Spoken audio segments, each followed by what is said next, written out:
Hi, everyone. It's time for a session in pyrography. Today we have Lou Chenier with us, and Lou is going to take us through some of the demonstration today and talk about marketing carvings and your product that you make. Now, Lou, as I begin this way to introduce you, not everybody agrees with you and me on this idea. That's right. Most people just say, I don't want to sell anything. I was in selling before, but I'd like to give my carvings away. But then the grandkids said, please, Grandpa, no more carvings. I got enough. That's right. Everything's all dusty. Yes. Well, Lou, take it away. Yeah, that's exactly true. It's good to give all your relatives a carving, because when they get visitors, they'll come over and they'll say, oh, well, look at that little friendship bird. Isn't that beautiful? How do I get one of those? Well, Lou carves those. Well, I separate family and friends that I've given presents to. If they want to buy some for someone else, they have to pay for them. So you separate the family once you've given up as many carvings as they'll take and people see it. For instance, my sister in Ottawa, she has my friendship birds, and somebody will see it and they want one.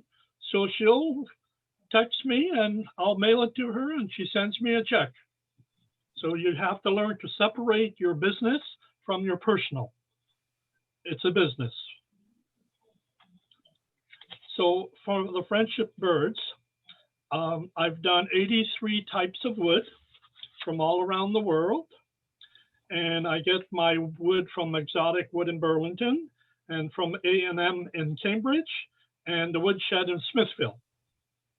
And the boxes for my little birds, they come from a company in Toronto called OWCA. And they sell boxes of all different types and bags and everything else. So if you have a larger carving and you want a box to mail, then these are the people to get a hold of. Okay, Lou, what I'm going to do is I'm going to share the screen of some of the things you're talking about. Yeah, I have everything in order according to what the video was. Okay.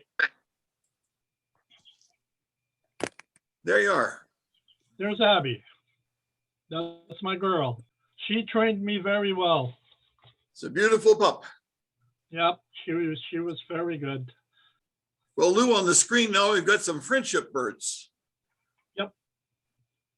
This is a variety of wood for just showing a display so people can see all the varieties of wood. And this is where I've carved 83 types of wood. And the little birds are in 16 different countries, and over 1,400 are out there in people's palms.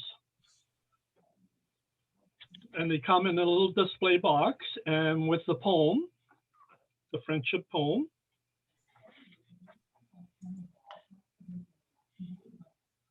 Okay, this is the same bird. There's the poem there. There's the poem there. The poem is what really sells the bird. So whenever I do a show, I have that card in my hand. I have it on a big cardboard. And when people walk by my table, I show them the card. And they read the card and right away they say, oh, that is so nice. Oh, can I see the little birds? So there's your first step right there. You have to have something that catches their attention. And with this poem that my wife wrote, Rosemary, this has captured people. It gets them to buy something. They'll buy a bird every time. And this is my friend Lil, who's been my friend since she was 17 years old. She's 47 now and has 2 little boys. And she does all my marketing. She used to run one of my bookstores and she retired from that and she worked at the hospital. And so she does all my Facebook marketing. She does the postage and mailing all over the world. She has an app for postage so she can tell the customer how much postage is. So they say, okay, it costs that much. All right, but I still want it. And she does Facebook Marketplace. Oh, that little bird is sitting in her hand. Is that one you carved? No, that's a chickadee at the Royal Botanical Garden. Okay. She went there to do the pose. And then our advertising came with that, and then pictures of the birds that I had. And this is another way to present your bird, is by putting them on exotic pieces of wood. And this is perfect for an elderly in a nursing home that has a little table by their bed. Instead of having the palm bird that would sit there and they might not see all of it, some people like it on a block of wood so that they can see it all the time. So when they wake up, they look to their little night table with their little light, and they have their little bird on a little block of wood.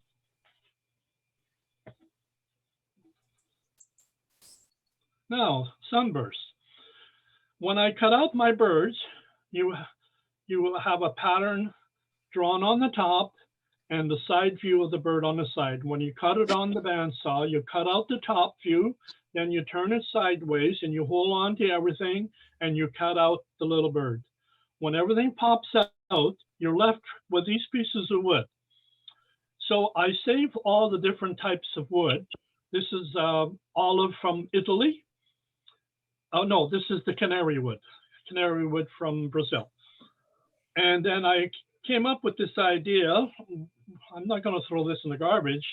Women love chocolates. I love wood. I've got to do something with this wood. So I started playing around with it, and I said, you know what? This could be a sunburst.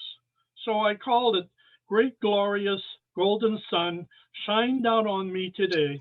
You are the life of all this earth, you and your magic ray.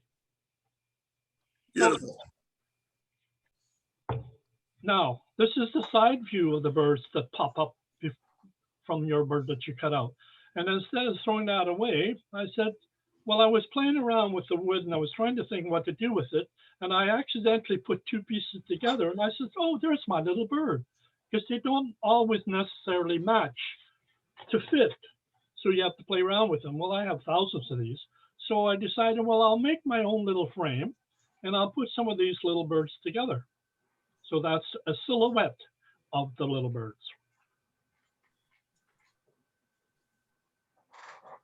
Now, I came up with this idea because I've got all these side views, and I noticed that some of them had wide bottoms, and I said, you know what? I've never seen anyone that has a plant bird. So I thought, well, I'm going to call this a plant bird. So if it's wide enough in the bottom, I'll drill a little hole and put these skewers that you get from the dollar store, and these are my plant birds. If there's not enough room on the bottom, I drill a little hole near his head, in the middle of his head, and I put a lace, and you can hang it on your Christmas tree. So at Christmas time, I have it red. So people buy those to put on their Christmas tree. The log is just somebody donated me that log, and I said, oh, I could use that. I said, I think I see a pig. I said, no, there's not a pig in there. I said, okay, well, then I'll put my plant birds in it. Now, the boot and the mouse. This is the story of your life from the day you were born and through your walks of life. I decided to make the little boot. Then I went to a carving show and I saw someone there who had a mouse. And it was so good that at the end of the show, it did run away.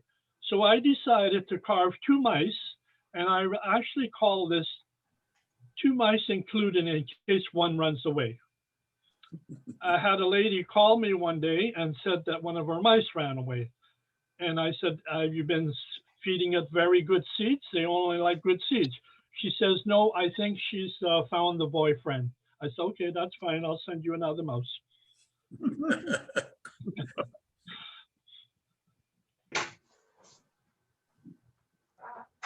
Now, from birds to wolves, why a wolf? Well, I used to go kayaking in Algonquin Park all by myself, which my wife did not like. And I've heard the sound of wolves in the evening, and I was always fascinated by wolves. So I decided to do them in aromatic cedar, and the piece of wood that's on there is Manitoba maple or box elder with a nice red. Now, I had a lady who has a dog that was looking like this. She said, could you make a dog looking like that and not like a wolf? So I just finished doing that. And what I did is rounded off everything and didn't have those points on his chest, and the stomach was more round. Now, Mr. Crispy Bacon. Somebody said they wanted me to carve something that was really different. So I thought, I like funny names for pigs. So I was trying to think of different types of name, and I called this Mr. Crispy Bacon. Well, it was on display, as you can see the ribbons that it's on. It was on display in our showcase at the Art Gallery of Burlington. And I got a call at home, and one of our staff says, there's a lady that wants to buy the pig that's in the showcase. Do you want to sell it? And I said, yes. And she said, well, how much is it? And I said, it's $450. And she bought it. Now, this lady lives in Burlington, and she does a lot of entertainment. Her and her husband, they have this huge condo, and she has the pig in her dining room table, and it's laying on its back like that. And people come to visit, and I told her that my Crispy Bacon loves apples, but they've got to be really good apples. So now when they have the visitors coming to their place, they bring an apple when they come to do their entertainment and their dinner. And everyone has started to rub his tummy. And the lady tells me now, after this 4 years, it's got a little path on his belly button.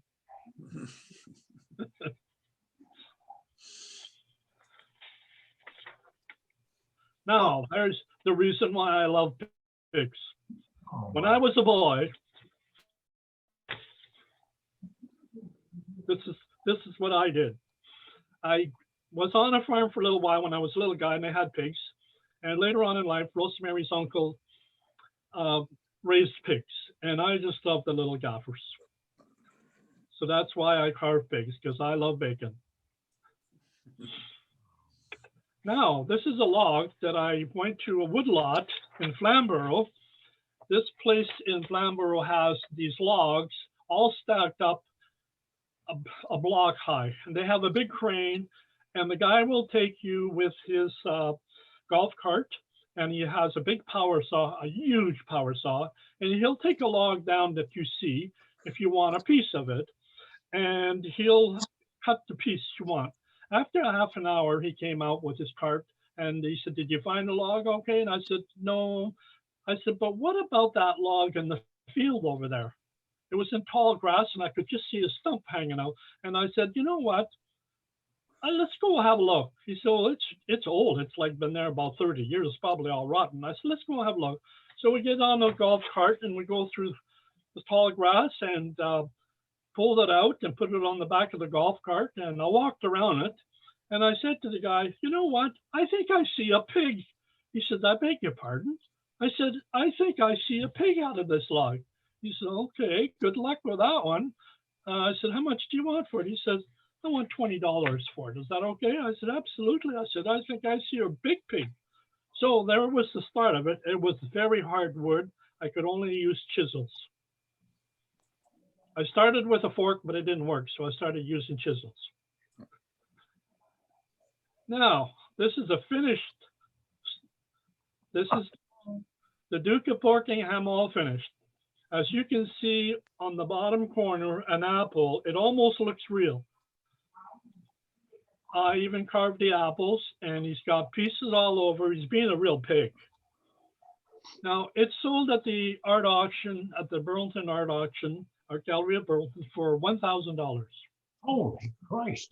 So I was so very pleased about that. Plus, I won first prize ribbon and quite a few shows. So see how you make things funny? That helps you to sell. You have to try to find something. I'm a humorous type of person. I like telling stories and jokes, and I'm always looking for something that is different. Now, Lou, I don't know if you mentioned that, but the apples, are they real? Yep, those apple I carved.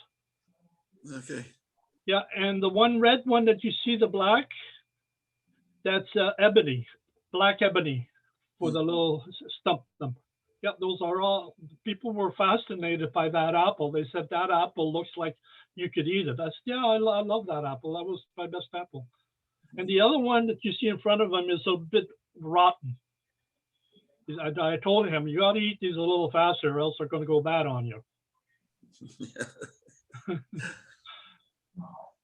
Now, this little gaffer over here on your left, he just wanted a cookie.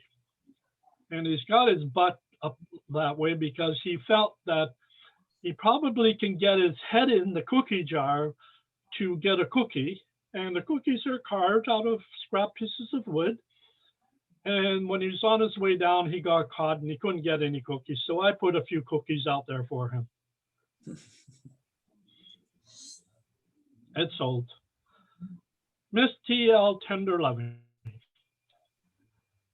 I carved this because our guild, I asked them, we were going to a show at the Hamilton airport, and I asked them, what's our mascot? No one has ever told me. They said it's a beaver. And I said, so why don't we have a beaver carved? They said, well, I don't think anybody wants to see a beaver. I said, well, I'll carve a pig. So I carved this pig to be our mascot. And I called it Miss Tender Loins. And one of the ladies was a little upset about that. And she said that was not appropriate to call a pig Miss Tender Loins. So I said, okay, how about Miss Tender Loving? So I changed the word to that, and it's sold, it's gone. Now, a question for you, Lou. You have some pretty fancy eyes in there. Do they have pig eyes at the different suppliers? Yes, yes. Mike, my friend Mike Shepard, everybody knows him. He always has a lot of stuff that he sells for a dealer, and he always gets different eyes. But for a while, before I found out about getting eyes from Mike, I would go to secondhand stores, and I would buy old teddy bears for $1 or $2, and then I would pull the eyes out of them, and then I'd give it back to them. I said, I just wanted the eyes. And people would say, oh, dear me.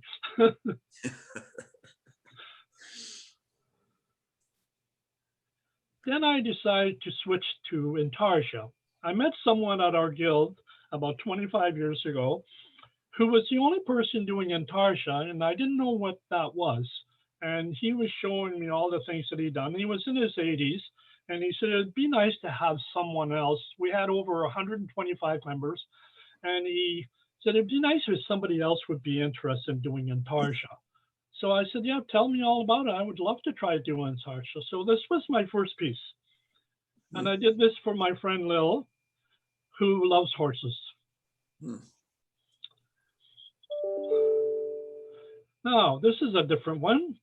This is when I was kayaking in Algonquin Park, going around the corner. There's the big moose in the water, eating away, and I was being very, very careful, and I got a few pictures. My son went to Juilliard School of Music in New York City for theater and music, and there's people all over the world apply to go to Juilliard. It's very hard to get in there. He got in, but he got people from Europe, and they say, well, I understand you have moose running around, like in India, they have monkeys all over. So people didn't know what a moose looked like. So I carved this for my son. $1,000 for it. And I sent it to him. And while he was on Broadway, he made a poster to look like there was a moose on every block. This guy's a business guy. So he has that in his home. That looks like some of the stuff that Look at that. Frenchie did, eh? In charge of it. Yeah. Intarsia. Now this is my masterpiece. It's quite big, and you'll see all kinds of little animals. I live in not too far from a place called, it's owned by McMaster University. It's a forest that they own. And all the students who study plants and trees and everything else that go to Mac go to this forest, and they mark different flowers and trees as to help students. Well, Abby and I used to go for hikes there all the time, and they got to know her. And these are animals that Abby would see. For instance, that squirrel there, we had a place that we Oh, would. you want me to put this way now? Yeah, I don't know that I can do it anymore. I just I got wouldn't worry about it. totally fed Can I up. get you folks to mute your microphone? So that red squirrel, we found this log where hardly nobody went, and Abby was so well trained. This little red squirrel used to come and visit us and come down the log, and I brought a peanut for him every day. And Abby knew not to touch it and not to make noise. She knew. And this little guy would come to visit me. It was a red squirrel. And everybody used to say, no, you can't get a red squirrel to come to you, just chipmunks. Well, I had a video of it, of the red squirrel. And these are all different birds that we've seen, and deer, and the raccoon. Well, the raccoon, we were walking along one day, and she heard this noise, and I'd never put her on her leash, but she would come when I called her. She was trying to reach one of the little baby raccoons out of the nest of a tree. Mother was down the ravine, I guess washing or trying to get some food, and then she heard this noise, and the raccoon mother started coming up the hill. I grabbed Abby and I put her leash on, and we got out of there. Another time, she found a little bunny. So she brought the bunny to me. It was just a cute little thing. And I said, Abby, no, you can't have a bunny. So I said, I have to tie you up to this tree and I have to put the bunny back. So I did that, and she was upset about it. And every time we went for our hike, she would look for the bunny. So I decided to carve her own bunny. So when she went to bed in her futon, she had her own bunny. And when she passed away, I carved Abby, and at the what do you call it, where you take your animals, they have Abby's rabbit there too. They have the carving of her, the vet, at the vets. And they phoned me and they said, I understand Abby had a rabbit. Could you bring the rabbit for her too? So I have the rabbit there beside her on the counter because she just loved that rabbit. Now, we were sitting on a top of this hill, and there was a creek down below, and we're just having a little snack, and I could see something down below, and it was brown, and I got my binoculars out, and I saw this fox sleeping, all curled up and sleeping. And Abby, well, she noticed it too, and she wanted to go down there. I said, no, here's your leash. I'll have you down there. So I decided, I got a piece of walnut. I didn't have a pattern. And one of our members, who is fantastic with big pieces of hardwoods, Tony Panabianco, so he helped me out to how I would get started. So I made my fox. This is my fox sleeping. And Lou, as we're getting ready to receive some information or questions, Absolutely. You're selling. Do you do this quite often? Sales every weekend, or what No. time? Like as an actual live show, where do you do that? If I do a live show, it's usually at the Art Gallery of Burlington. We have two shows. We have Kaleidoscope and we have our Christmas show. Those are the only two shows that I do. Okay. The other thing is all on Facebook Marketplace. Okay. There, I turned the phone off. Yeah, Facebook Marketplace and repeat customers through my website. That's the whole story behind the little bird. People buy that little bird, they take it home, and other people see it, and they say, where can I get that bird? Okay. Now, there's a question here. I think you establish a price for your work. Well, I try to be not too expensive. And I know a lot of people say, well, it took me 15 hours to do that. I need $5,000 for it. I don't do that. I learned selling from when I was very young. And I met Honest Ed's a long, long time ago. And he told me to make nickels and dimes and they'll turn out to dollars. In other words, don't price so high that you won't sell anything. And the Mervishes own the Royal Alex Amateur Theatre in Toronto. They do musical. And my son was the manager for Phantom of the Opera, Les Miserables, Miss Saigon, all the major musicals. And that's how I got to know Honest Ed even more. And he said, if you price low, you will sell a lot. And I do the friendship birds for $20 because I want to touch people's hearts. I want people to have it, the little bird to hold in their hand. It's not a therapy bird if you have arthritis. It's a little bird to put a smile on your face. It's to help you if you're having some bad moments. You take the little bird in your hand and pretend that you were out in the forest and you got a little bird to land in your hand, and think of a nice, funny story that came in your life, and that will make you smile again. That's why I did the friendship birds. At that price, $20. When it comes to something like harder carvings, like the pigs and all that, I try to be around the $200 to $300 range. Now, the big Antarctica, McMaster is getting that as a donation. They're planning on building an interpretive center in this forest for the McMaster children who are in wheelchairs and all that. And my carving is going to be mounted permanently in their showroom. So there's where the big Antarctica is going. Okay. I was offered $3,000 and $4,000 for the Antarctica, but I said, no, it's in my will that McMaster is getting it. Great. Now, when you're dealing with the sales and that type of thing, how do other carvers around you react? I think it's an inspiration to help them to carve. There's maybe 5 of us who really know what to make to sell. And then I have some other people who are not happy about my pricing. You'll have someone who sells, we have one member who sells all his carvings very expensive. He does sell 1 or 2 each show, but he says he never wants a table beside mine because he said it cheapens his table. And I said, that's fine. You can put me in the closet, but I will still sell an Eskimo and ice cream bar.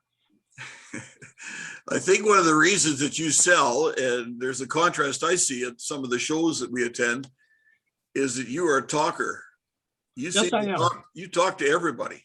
I talk to everybody, and that's the whole thing. Like when I wear my sweater and people see that, the ladies laugh right away and they start singing the song, Don't Go Breaking My Heart.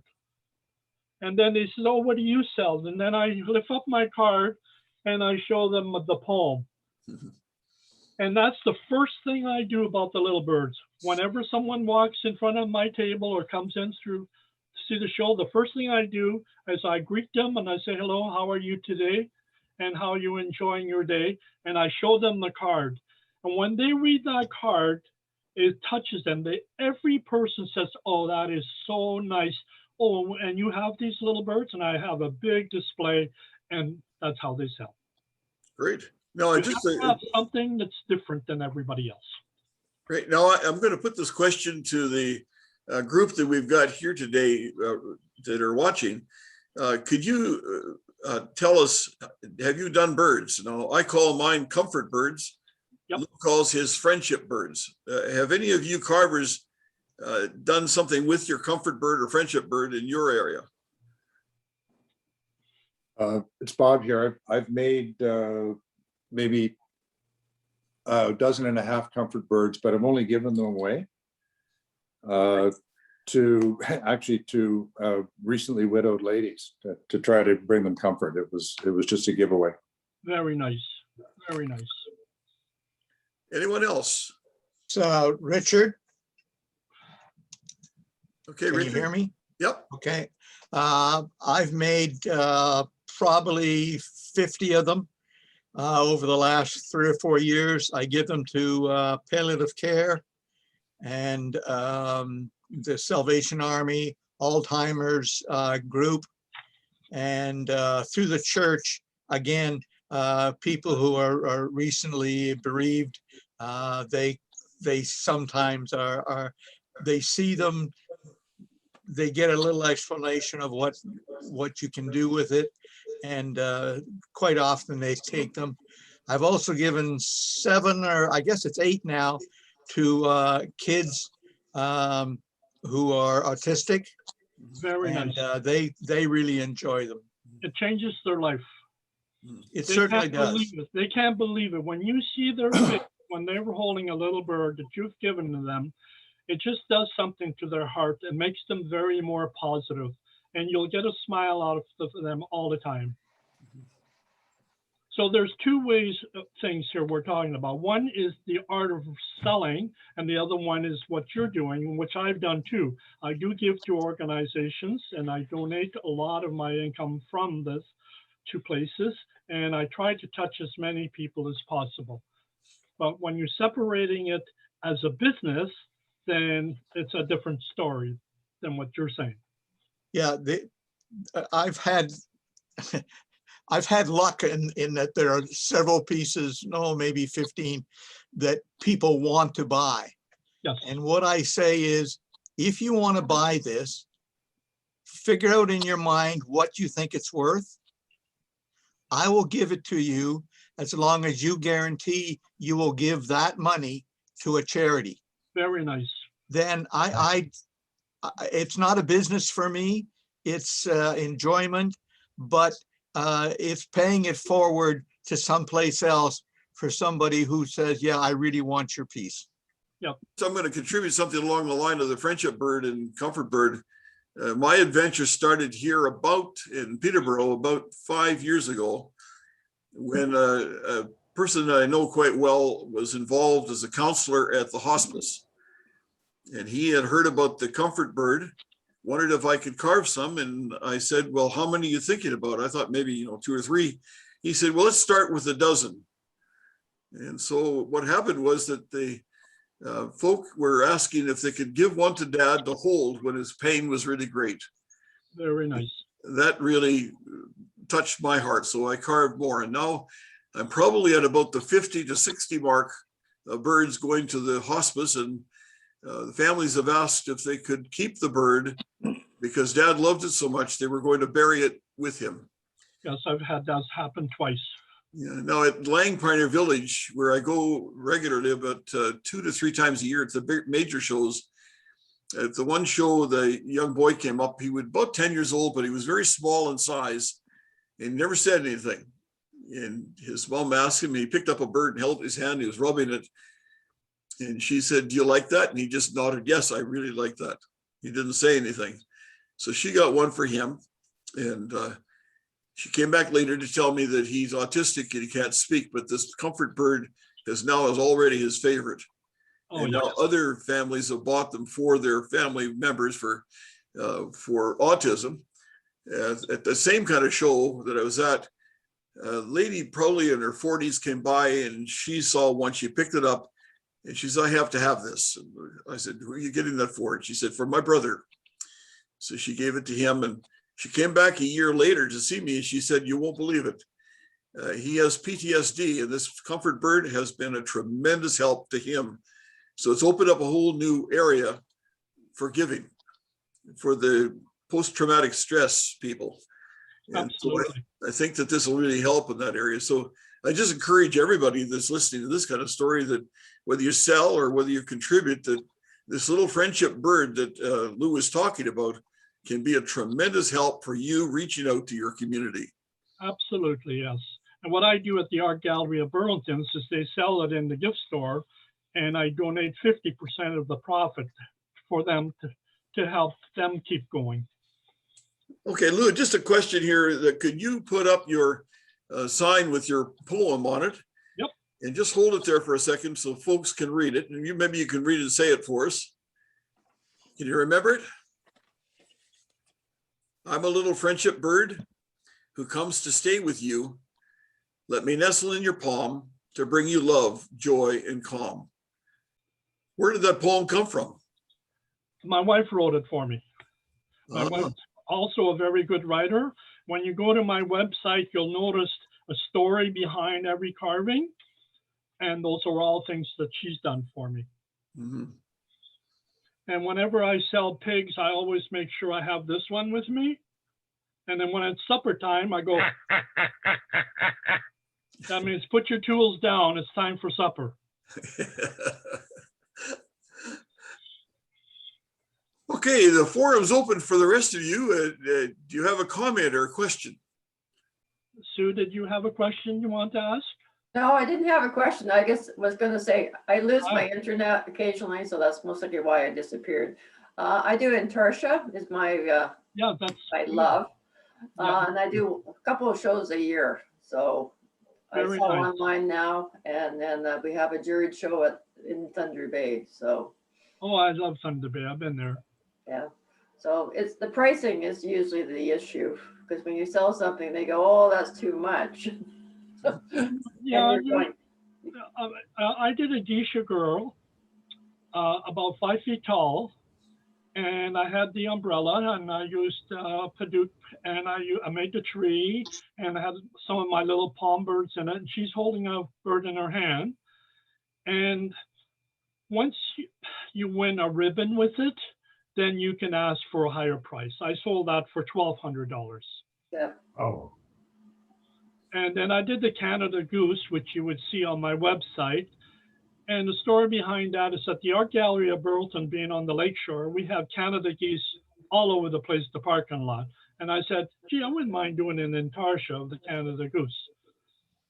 Well, it sold for $1,000. It was 3 Canada Goose in flight. So if you go to my website, you will see it. yeah. What is your website? I missed that part. About the Canada Goose, No, your website. I missed the the, website, yeah, it's www.lou, L-O-U, Chenier, CHENIER.com, all small letters. At the end of the program, they will show, when Murray was showing the video, it has my website. okay, thanks. So there is a very good market for Intarsia. If you have a look through, I'll show you what I'm working on right now.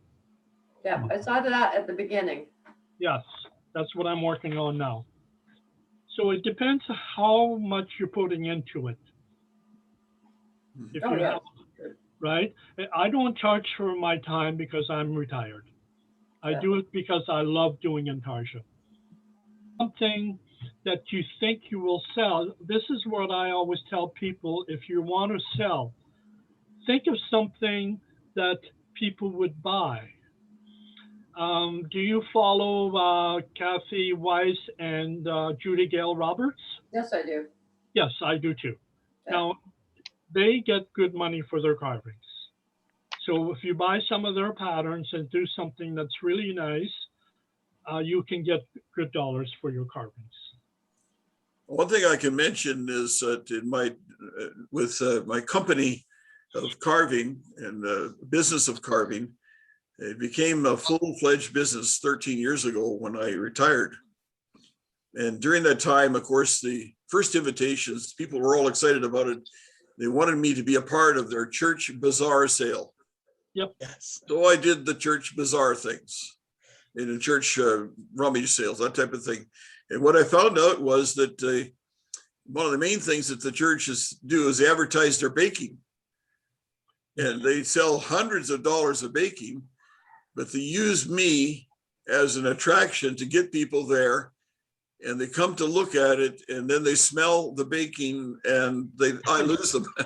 Yeah, that's good. So what I'm saying is that the choice of the venue of where you go will determine what you sell.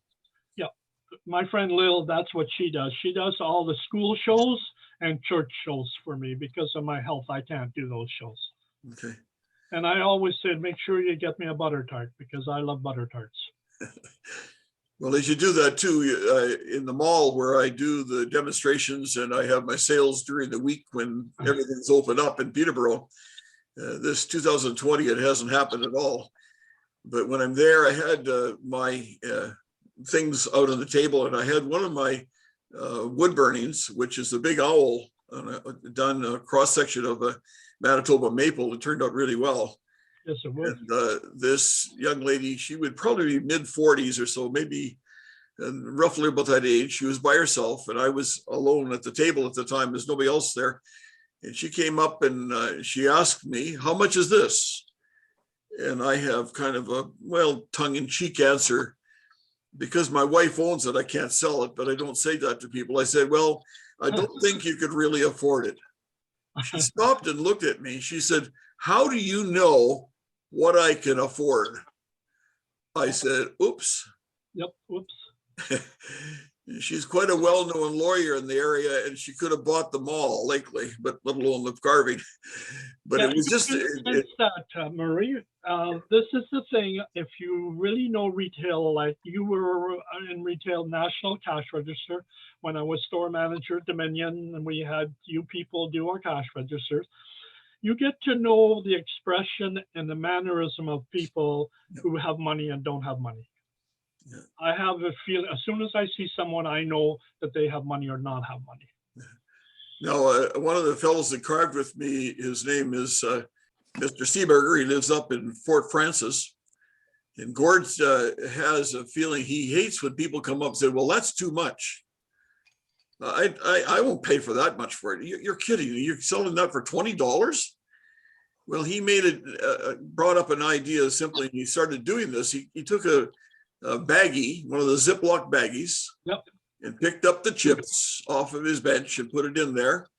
And he has a little place at the side of the table that are marked for, I think they're $2 a piece, a toonie a piece.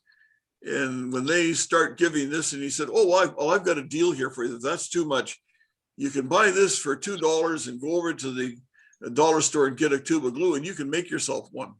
Yep. I watched the look on their faces when he does this. It's absolutely a riot. That's a very good story, Murray, because I had a show that I did with Mike Shepard, and Mike Shepard doesn't have any problem selling his carvings. He's won at the Worlds, and he can ask $6 for his thing. And I thought, you know what? I have all these scrap pieces of wood, and I'm going to put a nice polish on them, and I'm going to have a sign, just a nice piece of wood. Well, you would not believe how many pieces of just a nice piece of wood that I sold. And I sold them all for $2, just little, like 6 inches. And people would ask me, they'd say, well, what kind of wood is it? And then my expression would be, it's just a nice little piece of wood. And then they would buy it. And so when we had our meeting, Mike Shepard says, you won't believe this, but Lou Chenier sold so many, just a nice piece of wood. So you have humor in your selling. It's one of those things that as a salesman, you probably could sell a refrigerator to an Eskimo. No, ice cream bars. Okay. Any other thoughts, folks, before we finish up today? Quick question for recycling back to earlier on. Lou, can you remind us where you get your packaging? Packaging? The boxes and stuff like The that. boxes, yes. Go. Go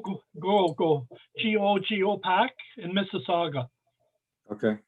Yeah, and they're very nice people. Actually, they bought some of my birds too. Okay. Thank you. Yeah, you're welcome. Here's a picture of my latest little bird for St. Patrick's Day.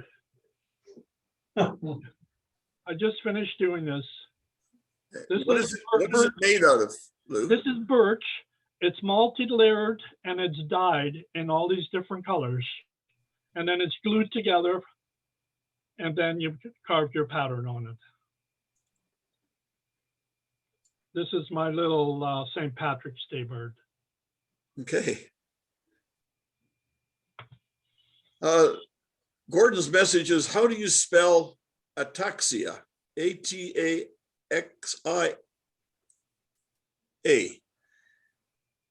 I'm not sure if that's what I'm saying it right or not, Gordon, but. Intarsia. Oh, Intarsia, okay. Oh, yeah, okay. What about it? Can you hear me now? Yeah, that's better. Yeah, all right. I just, you mentioned that there we are, yeah, The moose is the bigger one. it doesn't matter. Just how do you spell that style, that working? How do I sell that style of wood? Spell. How do you spell it? Or Intarsia, that's, Well, how do you start it? no, when you- no, Just spell it. I just want to know so I can look it up. Yeah, good. Intarsia. Yeah, I-N-T-A-R-S-I-A. I mean, I've seen it, but I've never known what it's called. Thank Okay. you. Thank you.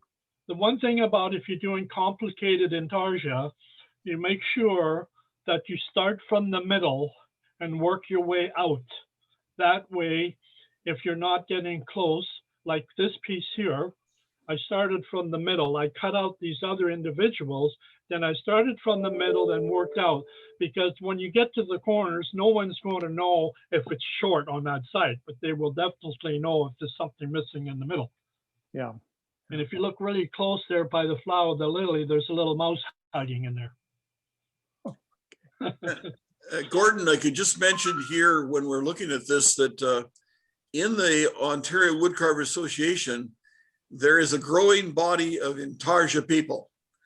At the shows, they usually have a table set up by themselves or over on one end of it, and they're doing their different Intarsia work there. I don't at a show they don't produce a lot, but they show and they want to tell about it. And so I just encourage you when we get back to the shows again that you'll be able to chance to meet some of the folks that are involved.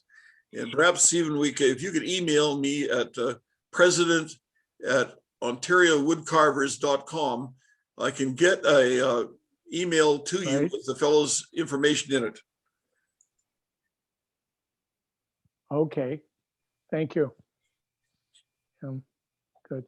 And if I may, just one a comment. I don't really sell the carvings I do, but I golf. And what I've found is that a couple of courses know that I do carving. And what I've been able to do is trade carvings for golf, kind of trading in kind. I'll do caricatures. I do birds for them, that sort of thing, and they'll use them as prizes or Yep. giveaways. And Very good. it's not selling exactly, but it's certainly worth my while. Well, that's it. That's what we're all doing, you know, it's just finding your own niche on how it works for you. For me, touching people's hearts is the most important. And for your health, it's good for you to do things that people are telling me today. That helps you out a lot. You have a nice story to say, and that's very nice. It's Richard again. We used to travel a fair amount, but due to health, it doesn't happen anymore. But I used to, wherever we'd stop at a motel, whatever, I'd have a little piece of wood and I'd make a little wizard or a little funny looking little guy or something. They're not great, but for me, I'm quite pleased with them. But quite often when we'd go to a restaurant and we'd have somebody who serves us and seemed to be really cheerful and happy and whatever, instead of a tip, I would leave them one of those little characters. Well, I've had more people come out to the parking lot and say, you left this. And I said, well, that's for you. And they said, that's so much better than a tip. My son or grandson or nephew will really, really enjoy this. Thank you. So, Totally agree. but one of the problems I'm having right now is that because we've been in lockdown for I guess it's only a year, it just seems a lot longer. I don't have a bandsaw. I don't have access to it. So most of my little pieces of wood that I had sort of stored are all gone now. And I'm at the point where all I have is some little blocks of wood and a lot of cottonwood bark that I'm working away on. I sure hope that we can open up pretty soon and I can find some of my friends with bandsaws and get back. Like I don't have any blanks for my my comfort bird or whatever you want to call them, friendship birds. I don't have any blocks for those. And I had a couple people called me up because we can't see each other and said, you know, do you have any? And I said, you'll have to wait because this awful disease has stopped me from being able to do those kinds of things, because living in a small apartment, you don't have the tools. And I was looking at the stuff you did, Lou, that you painted them and you used different colors and stuff like that.